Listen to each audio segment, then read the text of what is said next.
Assalamualaikum warahmatullahi wabarakatuh. Saya Rumina. Di sini saya akan memulai video presentasi dari kelompok 8 dengan materi yaitu anak usia dini dengan ADHD. Dan anggotanya sendiri yaitu satu, saya sendiri Rumina. Yang kedua yaitu Suheni Disilawati. Ketiga, Raudatina Hartati. Keempat, Marwati. Kelima, Najma Amelia. Dan keenam, Alivia Fasa Fadila. Saya akan memulai materi pertama yaitu A. Pengertian ADHD. Attention Deficit atau Hyperactivity Disorder atau ADHD adalah gangguan otak yang mempengaruhi kemampuan seseorang untuk berkonsentrasi dan fokus. Secara umum, ADHD adalah suatu kondisi ketika seseorang memperhatikan gejala-gejala kurang konsentrasi, hiperaktif, dan impulsif yang menyebabkan ketidakseimbangan sebagian besar aktivitas hidup mereka. Sugierman tahun 2007. Berkeley tahun 1991 mendefinisikan ADHD sebagai sebuah gangguan ketika respon terhalang, mengalami disfungsi pelaksana yang mengarah pada kurangnya pengaturan diri, lemahnya kemampuan mengatur perilaku untuk tujuan sekarang dan masa depan, serta sulit beradaptasi secara sosial dan perilaku dengan tuntunan lingkungan. Dalam buku Hyperactivity Hoax, Sydney Walcott II, Direktur Institut Neuropsychiatris California Selatan, mengatakan bahwa kesalahan mendasar dalam penanganan ADHD adalah memandangnya sebagai sebuah diagnosis.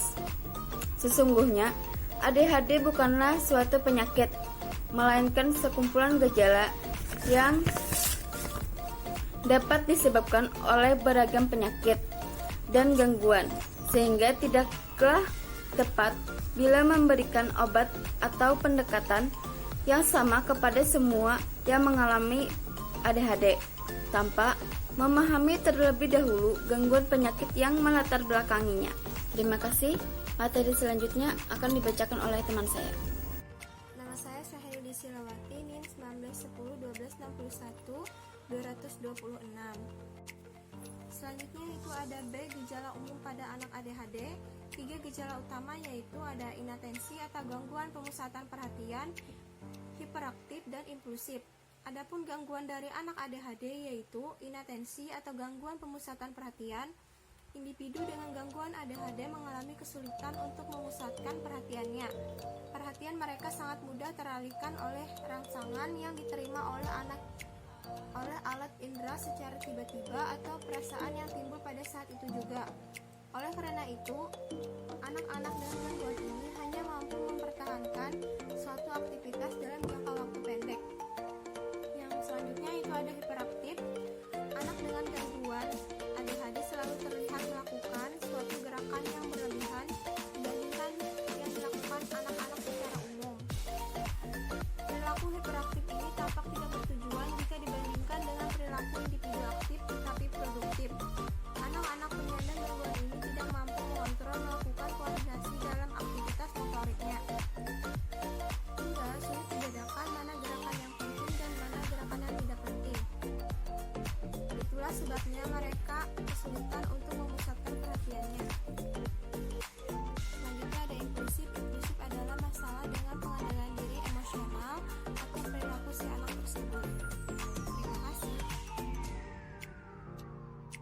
Saya Raudatina Hartati akan melanjutkan penjelasan dari teman saya tentang faktor penyebab ADHD.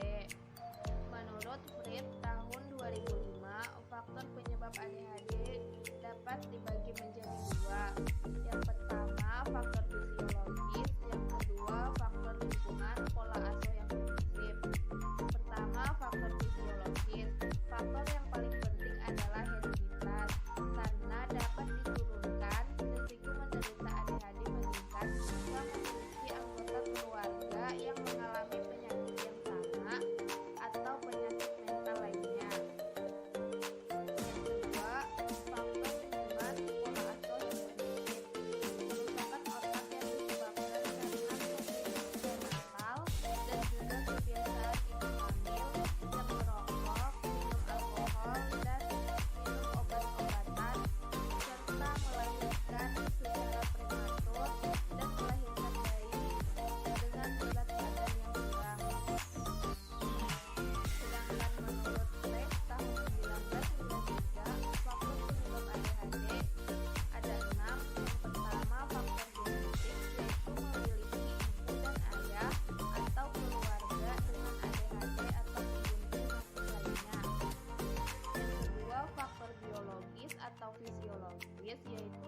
terhadap berfungsinya neurologis pada daerah yang di otak disebabkan ketidakseimbangan dopamin. Yang ketiga, komplikasi atau trauma pada saat kehamilan atau kelahiran. Yang keempat, keracunan timah, yaitu paparan racun dari lingkungan pada waktu kecil. Yang kelima, diet dan alergi makanan. Dan yang terakhir, penggunaan alkohol dan obat-obatan pada masa prenatal atau kehamilan, karena kebiasaan ini dapat menyebabkan bayi di dalam kandungan dan membuat bayi mengalami cacat hingga lahir. Assalamualaikum warahmatullahi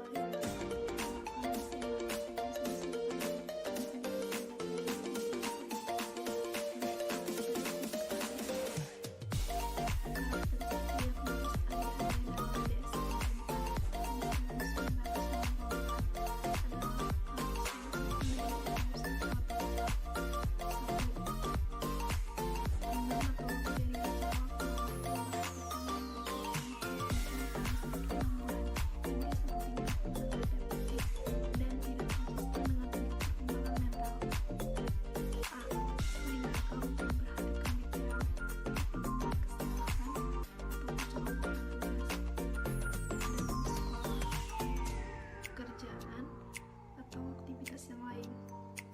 B. Sering mengalami kesulitan dalam pemeliharaan perhatian dalam tugas atau kegiatan bermain.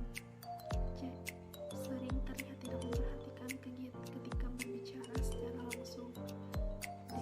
Sering tidak mengikuti instruksi dan kegagalan menyelesaikan tugas sekolah, tugas sehari-hari, atau kewajiban di tempat kerja, atau tidak dikarenakan perilaku melawan, atau kegagalan dalam memahami instruksi.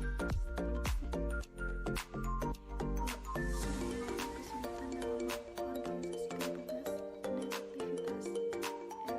Sering menolak, tidak suka atau enggan ikut serta dalam kebiasaan organisasi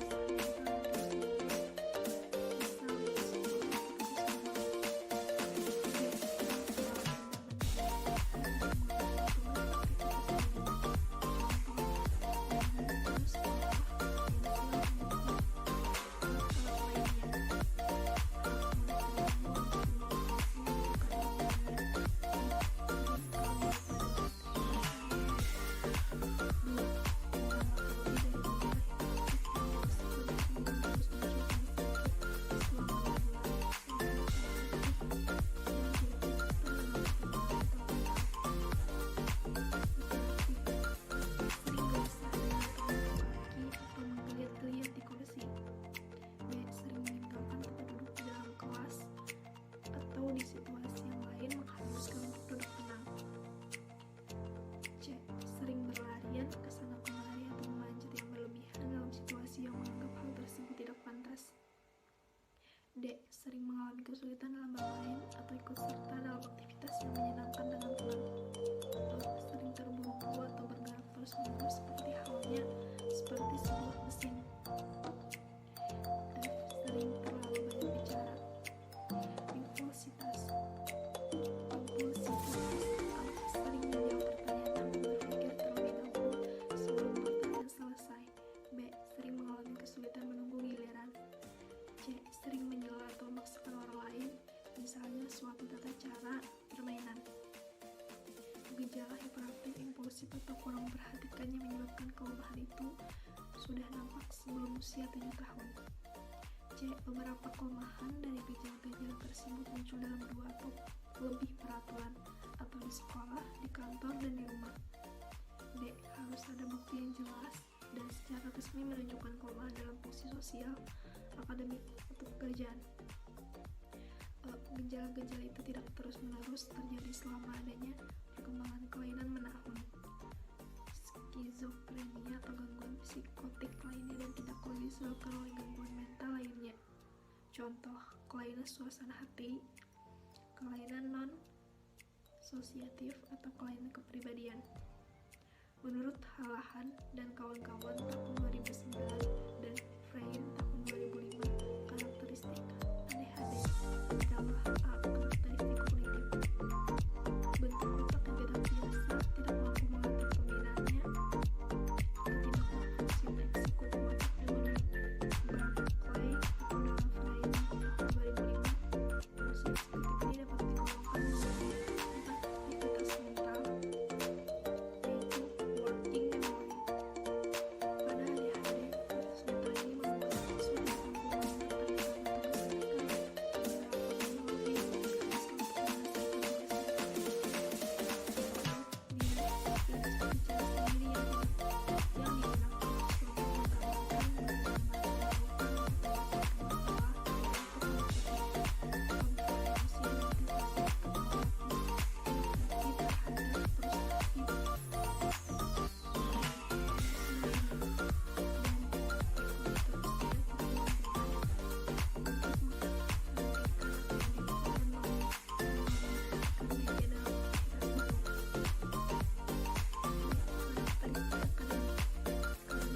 kesulitan yang besar dengan aturan sekolah. Dengan prestasi belajar yang rendah, beberapa siswa ADHD dapat ditolong dengan mengembangkan konsep pendidikan yang positif melalui penggunaan teknologi. Sekian penjelasan materi dari saya. Selanjutnya akan dilanjutkan oleh Saya Najma Balian, NIM 1910126320. Di sini saya akan melanjutkan materi dari teman saya, yaitu yang tes kompetensi sosial dan emosional. Sosial yang lebih rendah dibandingkan siswa lainnya, mereka sangat keras. Siswa ADHD memiliki pengalaman berterbuka dan penanganan terhadap lingkungan sosial. Mereka memiliki teman dekat yang lebih sedikit dibandingkan anak yang lainnya. Mereka ditolak oleh teman-temannya. Yang B, kompetensi perilaku. Menemukan masalah perilaku anak ADHD sangat luas dan sangat mudah diketahui dengan mengacu pada kriteria diagnosis dan gangguan. Siswa ADHD memiliki hiperaktif, impulsif, dan kombinasi. Selalu memiliki masalah dengan guru dan staf sekolah dan membuat onar di dalam kelas. Lebih dari itu, agresif dibandingkan anak-anak lainnya. Terkadang mereka memiliki masalah lainnya di sekolah. Simptom dari ADHD dapat dibagi menjadi 3 kelompok, yaitu kurangnya perhatian, hiperaktif, dan impulsif, dengan masing-masing referensi sebagai berikut. Yang pertama, inatian. Tidak dapat menunjukkan perhatian pada detail dan membuat kesalahan karena kecerobohannya, kesulitan untuk memperhatikan secara terus-menerus. Yang B, hiperaktif. Anak ADHD sering gelisah dan sering kali tangan atau kakinya menggeliat-geliat di kursi, meninggalkan tempat duduk, dan duduk di jam kelas atau situasi lainnya yang diperlukan untuk duduk tenang. Yang C, impulsif. Sering mengalami kesulitan mengambil giliran, seperti anak itu sering merobos kepelukan, berhubungan hujan. Dari ketiga urutan tersebut selalu muncul, tidak selalu muncul sekaligus.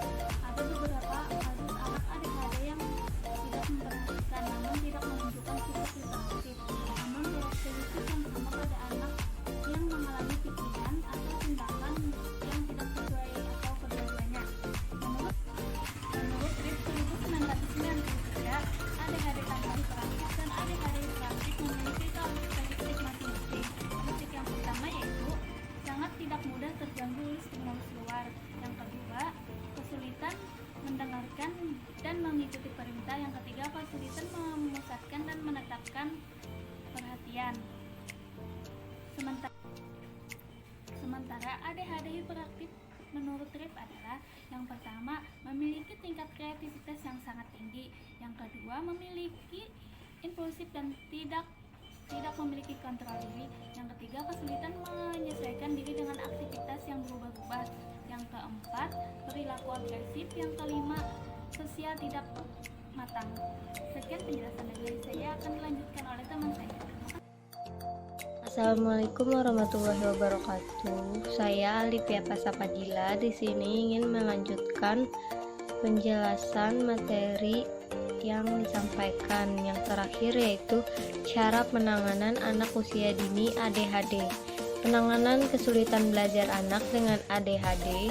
Hal-hal yang perlu ditangani terlebih dahulu dan melalui proses sebagai berikut. Yang pertama, kerjasama antara orang tua dan terapis. Perlakuan orang tua terhadap anak harus sama dengan perlakuan terapis terhadap anak. Penyamaan persepsi dan pola asuh. Yang kedua, melatih anak untuk duduk mandiri. Jika anak tidak mau duduk, terapis menarik perhatian anak dengan benda atau mainan yang paling ia sukai. Yang ketiga, olahraga. Anak ADHD mempunyai energi yang berlebihan. Ketika anak datang dalam keadaan penuh energi, anak terlihat gelisah, tidak bisa duduk tenang, dan tidak konsentrasi, sehingga sebelum pelajaran dimulai, anak diminta untuk berolahraga. Yang keempat, modifikasi perilaku. Pembuatan program modifikasi perilaku dengan cara pembuatan kolom-kolom kosong dengan jumlah tertentu. Terdapat gambar reward atau hadiah yang berupa benda yang paling anak sukai. Yang kelima, penggunaan AP, alat permainan edukatif. Alat ini sangat berguna untuk meningkatkan konsentrasi anak. Penggunaan AP dilakukan ketika anak terlihat kurang atau tidak konsentrasi, dan ketika anak merasa jenuh. Yang keenam, motivasi. Ketika anak menyadari bahwa dirinya mengalami kesulitan belajar dibanding teman-temannya, merasa tidak mampu untuk belajar, terapis, guru dan orang tua harus memberikan motivasi untuk meningkatkan kepercayaan dirinya, memberikan pemahaman apa saja yang akan didapat. Yang terakhir, yang ketujuh, penggunaan reward. Jenis-jenis reward pun bisa beragam, misalnya pelukan, belayan, pujian, usapan, dan lain-lain. Selain sebagai media untuk membentuk perilaku anak, reward ini dapat menciptakan kedekatan anak antara anak dengan terapis, sehingga anak merasa nyaman dan mau mengikuti instruksi dari terapis. Sekian dari saya. Assalamualaikum warahmatullahi wabarakatuh.